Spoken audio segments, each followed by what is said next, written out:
senators that he will release a redacted version of the report next week. The report could tell us a lot about the president, and it could tell us a lot about Russian interference. Bloomberg reports that Rod Rosenstein said in a speech that the report describes Russian cybercrimes during the 2016 election. But the Mueller report might tell us the most about the man in charge of its release, Attorney General William Barr, who some are now comparing to Roy Cohn, Donald Trump's personal lawyer in the 70s and 80s, who loyally and ruthlessly protected him. The comparison comes as Democrats have questioned Barr's independence after Barr used the term spying this week to describe the FBI's lawful surveillance of the Trump campaign. Barr admitted he had no evidence to support his claim, but that hasn't stopped the president from repeating it. Barr's statements are continuing to anger Democrats. And I think when he used the obviously political charge expression of spying, he lost whatever credibility he may have had, because that was, again, music to President Trump's ears. Trump immediately tweets it out. He says, that a boy, Attorney General Barr. Unfortunately, in the process, the Attorney General further undermined his credibility as an independent, arbiter of justice. Now, this week, Barr also refused to answer whether anyone at the White House had been briefed on the Mueller report and indicated he won't agree to Democrats' demand for the full, unredacted report and underlying information. And he has been making political statements that have been raising eyebrows, including this implausible defense of Donald Trump's effort to destroy the Affordable Care Act in court. Millions of Americans who currently receive health insurance coverage under the law are at risk of losing that coverage. Am I correct in that? I think the president has made clear that he favors not only pre-existing conditions, but would like action on a broad health plan. So he is proposing a substitute for Obamacare. So is William Barr the independent attorney general he promised to be in his confirmation hearings, or is he, like House Speaker Nancy Pelosi described him? Let me just say how very, very dismaying and disappointing that the chief law enforcement officer of our country is going off the rails yesterday and today. He is the Attorney General of the United States of America, not the Attorney General of Donald Trump. So that may be the question. Is William Barr the Attorney General of Donald Trump? Boston Globe columnist Michael A. Cohen wrote this week, Barr is protecting the president. Barr's summary quickly created a public narrative on the report that provided huge political benefits to Trump. Barr now appears to be purposely dragging his feet on releasing the full report for fear that it will embarrass the president. Joining me now, Michael A. Cohen, columnist for the Boston Globe and the author of the new book, Clear and Present Safety, and Mimi Rocah, former federal prosecutor and former assistant U.S. attorney in the Southern District of New York, also an MSNBC legal contributor. Welcome to both of you. Thank you for being here. Michael, I want to just read a little bit more from your story in the Boston Globe about William Barr, in which you say, if he has skewed the report, he is yet one more Trump administration figure openly surrendering his integrity and ethical core to a man utterly devoid of either. That's not quite a surprise at this point. Such obsequiousness is the defining characteristic of this administration and its retinue of hangers-on and enablers. Why would a man like William Barr, who has a reputation, some people like him, some people don't, but he has a reputation, why would he need to join this cabal of people who engage in obsequiousness with the president? I really have no idea. I'm not sure why he's doing it. I mean, he at least had a pretty good reputation before he became Attorney General again. Had a probably pretty good career, did pretty well as a lawyer, I'm sure. So I don't know why he's doing this, but it's pretty clear that he is doing it. It's pretty clear that he has decided to put his thumb on the scale to help President Trump and to at least to narrow at least how bad this is going to be when the Mueller report finally does come out. Is that meaning what you think is going on? He's limiting the damage? Because the report is the report. It's written. Congress is going to see some version of it. If it doesn't see enough of it, it'll continue to fight with him until it sees more. So what impact is William Barr having? Is he just giving Donald Trump a narrative that he can run with for a few weeks? Absolutely. And that's a big deal. I mean, it's been a simple narrative, right? I mean, the narrative for the past 3 weeks has been, and I'm quoting in their words, no collusion, right, no obstruction, total exoneration. That isn't even actually what Barr's letter said, but the way that it was written, it was boiled down to that. And when given a chance at the hearing the other day, they said, this is how the president is spinning your letter. This is what he's saying. He didn't even correct it then and say, well, that's not actually what I said, because it isn't. I mean, he said no obstruction in his words, but there were many ways he could have, there were many nuances to it that he could have put out there, but of course he didn't. And then by interjecting this new narrative or adopting it, the Trump narrative of the spies and, the corrupt way the investigation began, he's further giving legitimacy to this argument that even what does come out of the Mueller probe that is damaging to Trump, it doesn't really matter because the whole investigation was corrupt. So he's helped it in two ways.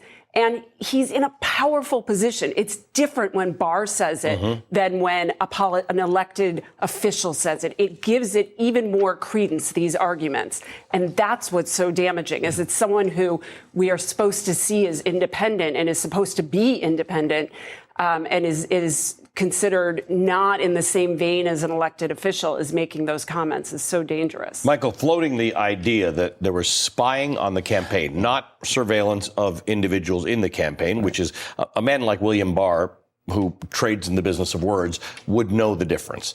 But he said it. He's the Attorney General of the United States. If there was something improper going on in terms of surveillance, he would be the first to know, and he could provide evidence to Congress of that. But he didn't. He just offered conjecture. Well, I mean, he said he wants to open an investigation, but then said ahead of time he thinks spying actually occurred. I mean, I'm not a lawyer, but it seems to me that you shouldn't be sort of presaging what the investigation is going to find out before it actually occurs. And I found it striking that during the hearing, he kept avoiding saying anything about the Mueller report that we're all going to see, hopefully, in a week or so, or maybe sooner. And yet at the same time felt comfortable making this accusation with no evidence before an investigation has even taken place. And I mean, I don't see any way to read that comment about spying as something that was done as a political favor to the president. I mean, this is clearly President's rhetoric. It's clearly his talking points about the investigation. I think he's trying to help him by making comments like this. And again, as I said earlier, I don't know why he's doing it, why he wants to help him so much, but it's clear that's what's happening right here. You are a lawyer, and you were a prosecutor, and you worked under the Department of Justice in the Southern District of New York. So you know what you're supposed to do and what you're not supposed to do if you think somebody's done something and where you're supposed to come with evidence. Did it surprise you that William Barr would, never mind the words that he was using, the fact that it's surveillance and that's how we think of it, but the idea that he put it out there for everybody to digest without providing evidence? Yeah, look, it's the same problem that he had during his confirmation hearing, where he had put out this memo saying in advance, well, I don't think there's obstruction. And guess what? That's the conclusion he came to. Prosecutors should not, I mean, you don't have the end result before you find the facts and do the investigation. That's exactly the opposite of what you should do. You're not being an unbiased investigator. You're not being a neutral investigator. And in fact, there would be an argument perhaps that he should now recuse himself from overseeing any investigation because he's already prejudged it. That's probably not going to happen. I realize in this administration, you recuse, you get fired. But that is how sort of tainted I see it. It would be as if I were investigating a defendant and I had said ahead of time, well, I know he's guilty. Let me go find the facts. Right. That's just not how. The irony is that unlike so many people in the Trump administration, Bill Barr comes with all of that expertise and experience to know that. He's not learning on the job, which is ironic. Thanks to both of you. Hang on for a second.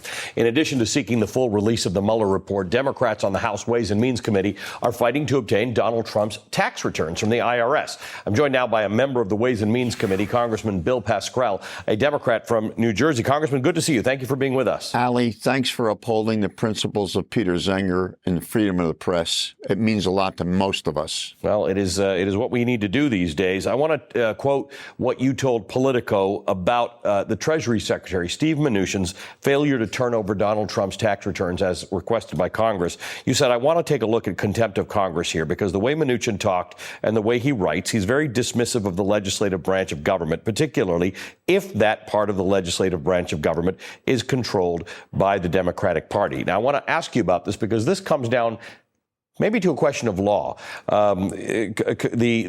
Richard Neal has made a request of the IRS for the president's tax returns because he says it serves a legislative purpose. The president's lawyers has said it doesn't, and the Treasury Secretary says we're not handing his documents over to Congress. What's your take? Well, Mnuchin is insignificant in this deal. The letter was sent to the Commissioner Rettig of the IRS Department. I realize the IRS is under Treasury, but also the IRS is under Ways and Means Committee, too. We have oversight over that committee. And it's very clear in the law, whether you're talking about 6103, which got us here, there is the reason why we are investigating, or you go to 7214, I want to make sure I get it right, which lays out very clearly what happens if anybody interferes or obstructs when you're trying to get those returns. So they're on shaky grounds here, and in fact, they're going down. They decided to ignore the law as it was written, Ali, and what they're doing is trying to distract and get into other areas. So when the president says, or where Nick says, his handmaiden, or when anyone says, Mnuchin says, we're not going to give it to you, they don't understand the law. The law is on our side. The law is very clear, whether it's Democratic or Republican. This is not a witch hunt. I started this in February the 1st, 2017, wrote a letter to the chairman at that time, who was a Republican, Kevin Brady, saying, let's do this together, Democrats and Republicans, so it's not partisan. They chose to just, shove it off. And we went 18 times to the well to get the resolution passed to give us the opportunity. Now we are in the majority. Let me ask you, let me tell you what reporter David K. Johnson, who studies, I think, taxes more than most of us do, he argues that Trump officials who don't comply with the request could face time in prison. Absolutely. He wrote in the Daily Beast that Treasury Secretary Steve Mnuchin and Charles Rettig, the IRS commissioner, do not want to be removed from office and sent to prison for 5 years just for doing Trump's bidding. There is a law requiring every federal employee who touches the tax system to do their duty or be removed from office. The crystal clear language of the law applies to Trump, acting White House Chief of Staff Mick Mulvaney, Mnuchin, and Rettig. Federal employees all. The law says all of them shall be removed from office if they fail to comply with the request from Representative Richard Neal, the Massachusetts Democrat who chairs the House Ways and Means Committee. I tend to believe what David says. I do too. But nobody removes anybody from office these days, certainly under the specter of the law. I mean, this is, they've said they're not giving you this stuff. What happens next? Well, the law has become utilitarian under this particular administration. And what they don't realize is we are in the legislative branch of government is Article 1. They're in Article 2.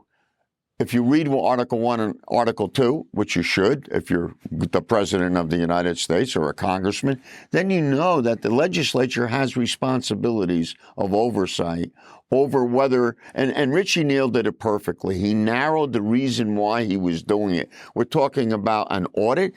This president's been audited so many times, for crying out loud. He set the record, I believe. And the fact of the matter is, we want to know if he's being audited really at this point, and whether that's reason enough not to give us the taxes. He promised this in 2016 when he was running. What is he hiding? I spoke to Kevin Brady, who, as you said, was the chairman when the Republicans were in charge of Congress. He worried that this could set an example whereby Congress can start going after Americans because of their beliefs. Secretary Mnuchin wrote in his response to Chairman Richard Neal's request, the committee request raises serious issues concerning the constitutional scope of congressional investigative authority, the legitimacy of the asserted legislative purpose, and the constitutional rights of American citizens. So their argument is that if you can go after the president's tax returns, then you can go after anybody's tax returns whom you don't like or whose politics you don't like. These guys are the biggest hypocrites I've ever seen in government. It has nothing to do with Democrat and Republican. You go back when 4 years ago, they insisted when they were the majority to investigate, if you remember, the head of the IRS, Ms. Lerner. And in order to do that, they chose 50, quote unquote, liberal organizations and their leaders to look into their tax returns. They weren't worrying about privacy then. In fact, when they examined it and exposed their names and everything else, they found nothing. They found zero. For Kevin Brady to say to me or to Mr. Mnuchin to infer They don't know what they're talking about. I'll debate them anytime on this issue. They're a bunch of hypocrites. They went after those 54 people who had nothing to do with the politics of anything in Washington. Well, this is not a Democrat or Republican issue. This is at the very heart and soul of what the law says. I'm inclined to take you up on your offer and invite Kevin Brady and you to have this conversation with us. Thank you, sir. Congressman Bill Pascrell, thanks for joining us. Mimi Rocah and Michael Cohen, thank you both for joining us. Coming up today, today marks 100 days since the blue wave came to Congress. We're going to talk to 3 freshman Democrats who turned their districts from red to blue in November. And I'll ask them about the work in the House and how their constituents feel the new Congress is doing. And at the end of the hour, a Buddha bump, a Buddha momentum, whatever you call it, Mayor Pete Buttigieg is rising in the Democratic primary polls. John Harwood talked to him about the need for a wealth tax and what Mayor Pete calls the pick your poison of the Trump administration. Hi, it's Katie Tur. Want to keep up with MSNBC while you're on the go? Subscribe to the MSNBC Daily Newsletter. You'll get the best of what you've missed during this unprecedented era of news. Text MSNBC to 66866 to subscribe.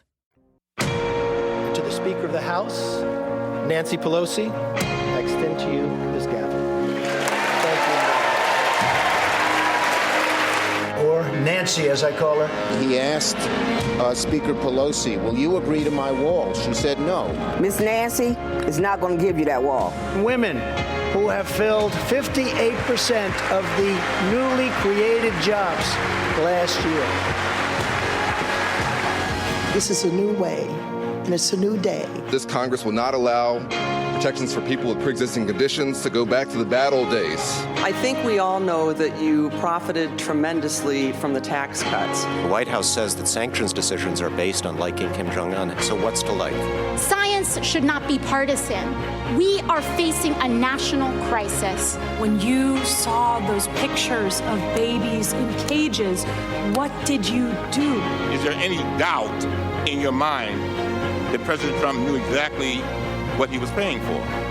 There is no doubt in my mind. We will demand the release of the full report. I do not think that conduct, criminal or not, is okay.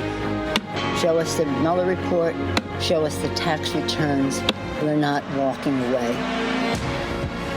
It has been a momentous 100 days for the newly democratically controlled House of Representatives. The historic blue wave of 2018 has become accountability in 2019, with the new majority conducting oversight of the Trump administration's policies as well as of the president himself. And the biggest surprise is how the new members of Congress, the freshmen, who in previous Congresses have taken a back seat to the old guard, are leading the charge. To your knowledge, did the president ever provide inflated assets to an insurance company? Yes. Who else knows that the president did this? Alan Weisselberg, Ron Lieberman, and Matthew Calamari.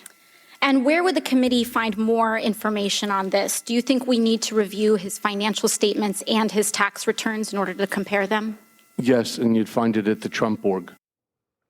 This freshman class is the most diverse in history. It includes more women than ever before, and they have a diversity of experiences, and they are bringing that perspective into their oversight role. I'm a former intelligence officer. I am deeply concerned about what appears to be a growing disconnect between our political and our intelligence leaders. The pain of losing a child to gun violence never ends. And it's in that pain that drives me to do this work to prevent gun violence. I'm not a lawyer, I'm a nurse. Madam Secretary, I want to be very clear about what the family separation policy is doing to children's mental and physical health. Were you aware that the traumatic effects don't go away even if a child is reunited with their family? I understand that they are, no. That was a no. The freshman Democrats have shown themselves willing to challenge members of the Trump administration in any and all areas. Can you help explain to me why the budget that you proposed eliminates every single dedicated federal literacy program? Continued federal funding to try to fix problems has not yielded the results that we all hoped for. Those solutions are best done at the state and local level. One of the programs that you cut, the LEARN program, helps those states and local districts develop comprehensive literacy programs to actually solve this problem. And this freshman class is not afraid to throw the book at them, or at least hold it up in a hearing. Ms. Kroninger, the annual percentage rate, and I'll be happy to send you a copy of the textbook that I wrote, explains that the APR is derived from the finance charge, the amount financed, and the payment schedule. It's a mathematical transformation of those three numbers into the cost of credit expressed at a yearly rate. Simplification, I understand, that you know well. Well, my concern is whether you know well, ma'am, because you are the one responsible for making sure that American consumers know well when they take on loans. Ooh, snap, as they say. Up next, we will be joined by three freshman Democrats who are helping to put a check on the Trump administration right after this. In this class, 18 freshmen have gavels or subcommittee chairs. 10 of them are women. We have 7 women chairs of full committees, 39 women chairs, 39 women with gavels of chairs in subcommittees, and maybe even more. And so it is pretty exciting. So this caucus, which is a 60% or more women, people of color, LGBTQ, comes together. As I say to them, our diversity is our strength, our unity is our power. The most diverse freshman class of the House of Representatives has been busy on its first 100 days in the majority. The group of more than 60 new Democratic members have captured national attention and tested the Trump administration's leadership. Joining me now, 3 freshman Democratic members of the House of Representatives. Congresswoman Abigail Spanberger of Virginia's 7th District. She is a former CIA officer and sits on the House Foreign Affairs and Agriculture Committees. Congresswoman Abby Finkenauer of Iowa's 1st District. She is a member of the House Transportation and Infrastructure Committee. And Congressman Harley Ruda of the California's 48th District. He is a member of the House Oversight Committee. All 3 flipped their districts from red to blue. Welcome to all of you. Congratulations on your first 100 days. Representative Spanberger, let me start with you. You have deep expertise in this country's intelligence. You have walked into a government that has probably been disrespecting our intelligence community more than in recent history. And you have to go there and share with your colleagues what you and your colleagues in the CIA and elsewhere in the intelligence community actually do. How so many of you work without recognition, how many of your colleagues have died without recognition. How has that been for you? Well, what's been really tremendous is having the experience of talking with my colleagues, particularly the freshmen, and being a resource for them, talking about the experiences of what it is to be an intelligence officer, how it is that the intelligence community works to ensure that we're providing good and well-sourced information to leadership in Washington so that they can make good informed decisions. It's been a real challenge watching the way the administration has disrespected or not acknowledged the value of intelligence and the intelligence community, because truly at its core, the goal of any intelligence officer is to collect really good information to help inform the decisions that policymakers are making, that the administration is making.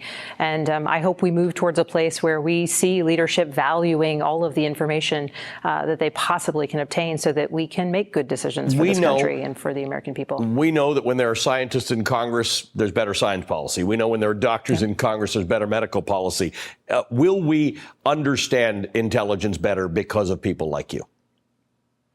Well, I think it's understanding the work of the intelligence community, understanding intelligence, but also understanding the risks that we're facing as a country when we look at, threats against our infrastructure, threats against our elections, and just some of the concerns that people have with cyber attacks and, what state and non-state actors might try and how they might try and aggress against our country. It's incredibly important that we have people who really understand the types of threats that exist, who have worked to thwart them, worked to understand them. And I think that skill set and that knowledge base is very beneficial to the new Congress and to the country. Representative Finkenauer, you are from Iowa. You are the second youngest member of Congress, second youngest woman in Congress. You, obviously being from Iowa, you have great interest in some of the things that are going on today as it relates to agriculture, as it relates to trade, as it relates to small business, because some of the farmers in your state are small business people, and matters as they relate to climate. And it all comes together for you. What's your experience been like on those matters that are so important to your constituents? Well, I'm lucky now to be able to chair the subcommittee of rural development, agriculture, trade, and entrepreneurship. And so what I've really tried to focus on these first 100 days is actually bring Iowans to Washington so that they're actually heard through all of the chaos that is often going on when it comes to trade. So that has been just truly a huge honor, but also heartbreaking at the same time. You know, oftentimes you hear a lot of stats about the money being lost, all of that, but you're not hearing it from folks who are actually living it day to day. I mean, we had a woman come and testify who told me that she's telling her 3 sons not to go into farming because she's worried about that future. That's terrifying when you're talking about my state. And on top of it, you had another farmer as well who, you know, he's a pork producer and worried about all of the retaliatory tariffs really coming down on them hard. I had somebody telling me that he's dipping into his 401k, a 16-year-old telling me that he's worried about even being able to have his friends want to stay in the area. He's not thinking of going into farming either now. I mean, we're talking about the future of my state on the line here. So every day that I'm in Congress right now, it's about stepping up for the folks that I hear from every day and making sure folks in Washington are finally hearing them as well. Representative Ruda, you and I spoke when it wasn't clear. It seemed like you had won the election, but it took a little longer than it did for some other folks. You are a man who has come out of a family business. You have a lot of regard for family businesses, but one of the things you are passionate about, as are your colleagues here, is health care. In fact, you don't all share a view on how to solve this. You've got different views between the three of you, which is fine, but you all share a view that we need better, more accessible, more affordable health care with a better outcome for all Americans. Absolutely. And thanks for having me on the show. And hi, Abigail. Hi, Abby. We're usually together in D.C., but it's nice to be together with you on TV here. Healthcare is obviously a key issue, not just for the constituents in Orange County that I represent, but across America. We have almost 30 million Americans who do not have insurance, and we have a very convoluted insurance system. We spend 18.5% of our GDP on health care. That's about twice as much as the other industrialized developed countries in the world. Yet we have some of the worst metrics when you look at our health care vis-a-vis those same countries. So we know we've got a broken system. We know we have to have a better system. And I'm prepared to work with not just my fellow members in the Democratic caucus, but reaching across the aisle and working with Republicans as well. Because ultimately, we're all paying for this dysfunctional healthcare system one way or another. We need to make it better. All of you hold on right there. We're going to take a quick break, and we'll be back with our freshman Democrats right after this. All right, we're back with our 3 freshman members of the House of Representatives, Abigail Spanberger, Abby Finkenauer, and Harley Ruda. Thanks to you for spending the Friday evening with me. Let me start with you, Representative Spanberger. There are a few self-inflicted things going on in Washington, the trade war and the border wall, but there are big issues. And whether the big issues for you are national security or climate or health care or immigration or income inequality, and when I say immigration, I mean the real immigration issues we've got in this country. What do you feel you can achieve? What are you putting your heart behind? What do you want to look at in terms of a measurement of success come the next election?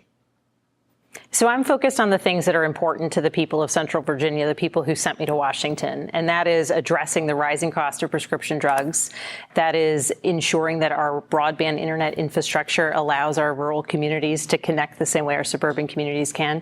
And that means restoring faith in our political system overall. And I'm really proud that this freshman class has been focused on the issues that are important to their home districts. On the prescription drug front, I have led on a bill that would provide greater transparency to pharmacy benefit managers and the pricing of prescription drugs. I've co-sponsored the Medicare Price Negotiation Act that would require Medicare Part D to negotiate its prescription drugs. On the broadband internet side of things, I've partnered with my Republican colleagues and many of my Democratic colleagues to ensure that when we're moving towards appropriation season, we are fully funding the broadband and internet-focused programs that were in the 2018 Farm Bill, and also existing programs that have been vital to so many of our communities across the country. And of course, there was our campaign finance and good governance bill that so many of us joined together on, because across our campaigns, we heard that people just don't necessarily have a strong faith in those who represent them. And for me, back in Central Virginia, it's also about being accountable. So we've done 3 town halls so far. I've got 2 on this district break upcoming this next week and the week after. And I want to continue being engaged directly with the people who sent me to Washington so that I make sure I'm addressing the issues that are important to them.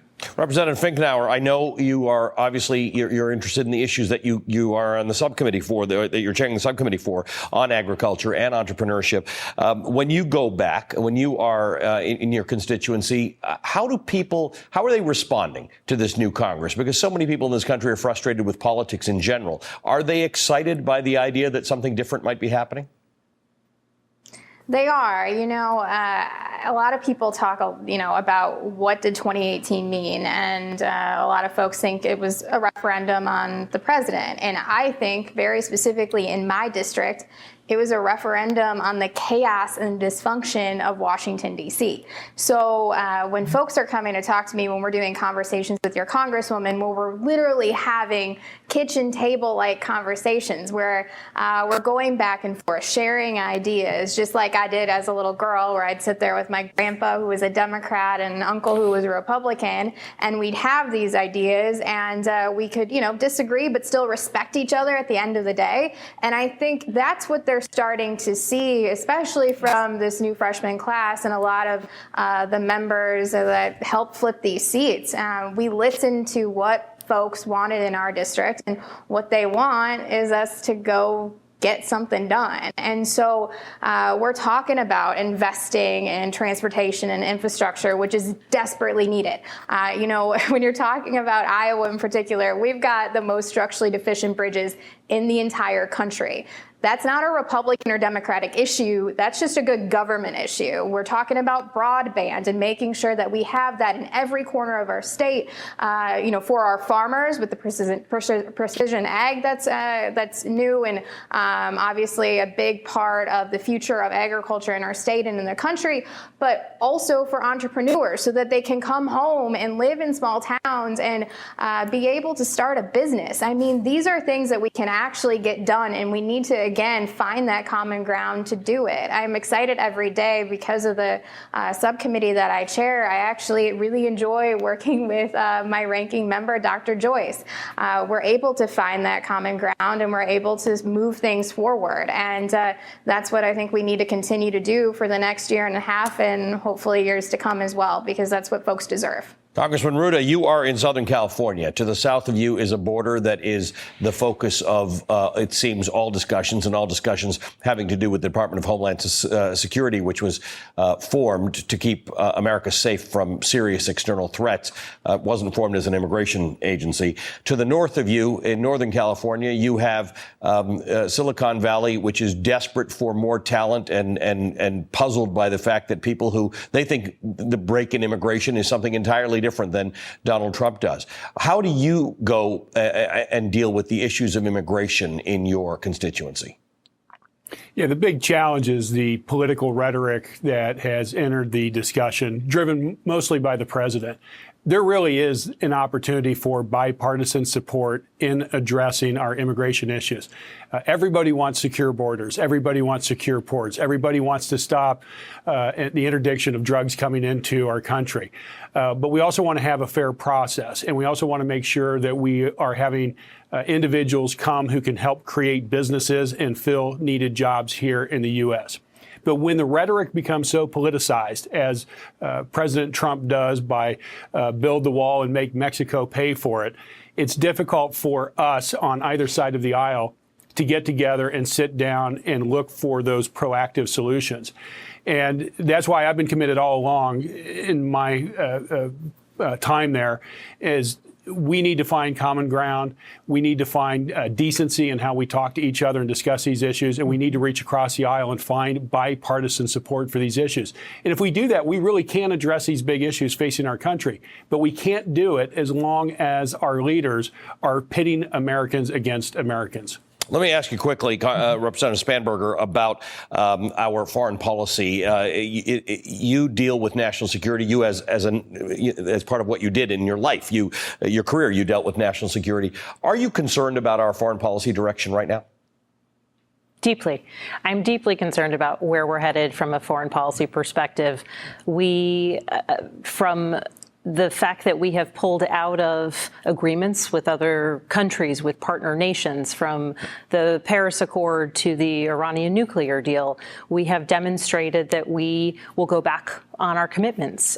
We have a president who routinely undermines and talks negatively about the value of NATO. We just had the 70th anniversary of NATO, and this is deeply disturbing because the peace throughout Europe and the stabilization, the growth that we've seen in the United States is built on this notion of our cooperation with our NATO allies. We have created antagonistic relationships with our trading partners and our friends internationally through the trade war that we as a nation have begun.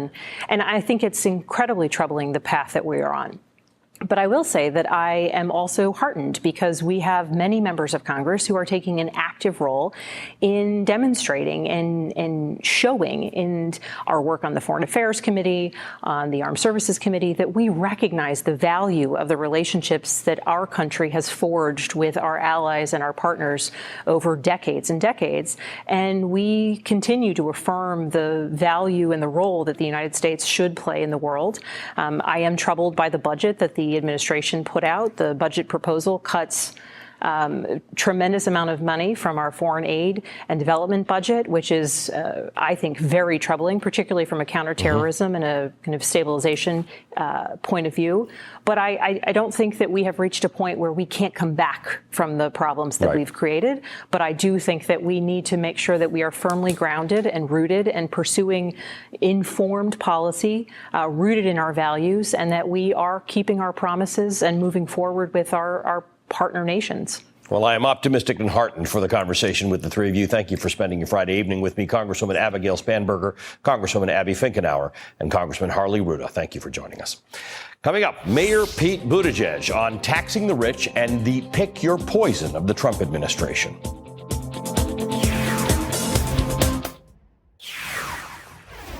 In the sprawling 2020 field, Pete Buttigieg may be the unlikeliest serious contender of all. He's just 37 years old. He's the mayor of South Bend, Indiana, a city of 100,000 people.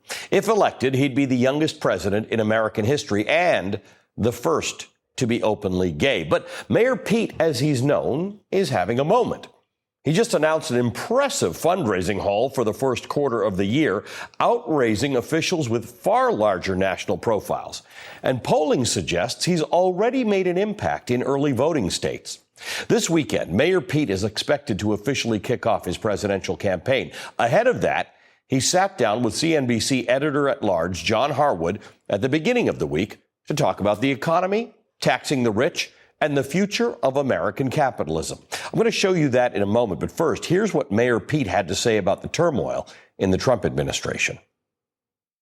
The Homeland Security Secretary resigned abruptly. This morning, we learned that the director of the Secret Service has been fired by the president. We have an acting White House chief of staff, an acting defense secretary, acting interior secretary. Do you feel anything different about this moment? Do you think that the government itself is in a state of crisis? I think the government's been in some kind of crisis ever since this president arrived. Not just when you have a vacancy, but frankly, sometimes when you have an appointee who is hostile to the mission of the agency that he is heading up. In the case of DHS, it's a little bit different. Many of the concerns around DHS are not so much about the personnel, but about the policies. And when you talk about family separation or just the unpreparedness for some of the issues at the border, that's a concern. But one thing we are seeing more and more is Americans need our government to work. We can have an argument over how big it ought to be or how small it ought to be, what functions it ought to take on. But fundamentally, I'd be run out of town on a rail if I couldn't run a government. And what we're seeing in Washington, it's hard to sink a ship, but they seem to be doing their best. And these vacancies are going to be more and more of a problem. So I think for those of us who are opposed to this administration's policies, it's kind of a choose your poison thing. I don't know what's worse, them being well-staffed and pursuing policies that are destructive, or them being hamstrung by the ability to do much at all, because there are so many key positions that are vacant.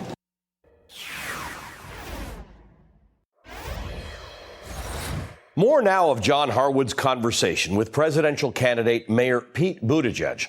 The two discuss Buttigieg's approach to economic change and why he says the U.S. needs a new 21st century economic approach to taxation, spending, and balance between fairness and growth. What's right about American capitalism? Well, American capitalism is one of the most productive forces ever known to man. There's so much that this country has been able to unlock, especially in the last century, in terms of technology, in terms of prosperity. Now, where it goes wrong is when it's only being experienced in certain parts of the country or by certain kinds of people. And I think it goes to show just how important for capitalism to work, that it be backed by all of the other pieces that business alone can't solve. But when it's working right, there's nothing like it. It's extraordinary. You think about the changes that have happened, the advancements in health, in communications, in every field that have been led by our country. What frightens me is it's no longer obvious that our country will lead the most important advancements of humankind in the 21st century, not unless we do some things differently. Is that because you think the system is in some way rigged? Yeah, it's pretty typical human behavior for people to try to make sure the rules work to their benefit. That's why the U.S. is based on the idea of a robust legal system and constraints on the excesses of anybody, especially concentrated wealth. And yet we're at this moment where concentrated wealth has begun to turn into concentrated power. More than begun. It's well underway. The thing that makes capitalism is competition. But as you have more and more corporate agglomerations of power, you're going to see less and less competition. But is that the reason why you think we have expanding income inequality? Well, I think it's a vicious cycle. The economy is not some creature that just lumbers along on its own. It's an interaction between private sector and public sector. And public sector policies, for basically as long as I've been alive, have been skewed in a direction that's increasing inequality. The fundamental truth is, it turns out a rising tide does not lift all boats, not on its own, especially if some of the boats are sort of tethered to the ocean floor. And that's the kind of pattern that we've been on. So how do you fix what's wrong without slowing down or harming what's right? Well, first of all, we got to define what success looks like. Is success just the number, the GDP, or is success that more Americans are prospering? When you have that definition, it tells you that you have to rate these kind of exchanges between distribution and growth a little more evenly. So there's an efficiency, equity trade-off, and you're willing to make it? There may be, yeah. I mean, look, it's great to say that, it's all win-wins. And to some extent it is. I actually think an economy that's more equitable also tends to grow better. But